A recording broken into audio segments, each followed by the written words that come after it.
Et on garde un œil, Christophe, sur les marchés financiers asiatiques. Le calme semble revenir après un lundi noir. Ouais, Tokyo, Hong Kong ouvre à la hausse, rebond passager avant une nouvelle glissade ou rétablissement durable. Il faudra attendre la fin de matinée pour le savoir.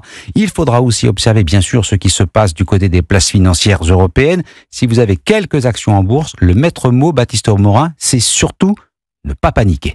Surtout ne pas céder à la peur. C'est en maintenant ses positions, comme on dit, en maintenant ses investissements que l'on maximise sa rentabilité.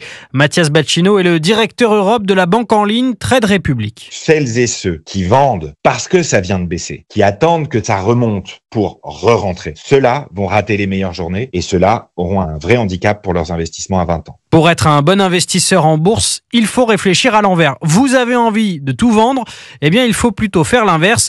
La chute des cours crée des opportunités d'achat, explique Thomas Perret, le fondateur de la plateforme Mon Petit Placement. C'est très dur de savoir où sera le point bas. Ce qui est sûr, c'est qu'entre maintenant et dans 6 mois, il va vraisemblablement être atteint. Et donc on pourrait se dire, si par exemple j'ai 5 000 euros de côté, mettre 5 fois 1 000 euros sur les 5 mois qui arrivent, ça semble être une bonne stratégie pour profiter un peu de la baisse aujourd'hui. Et si ça continue à baisser, je continuerai à profiter dans les semaines qui arrivent. Un maître mot, patience, car pour être intéressant, l'investissement en bourse doit être envisagé sur le long terme. Baptiste Morin, chef du service économie d'Europe 1.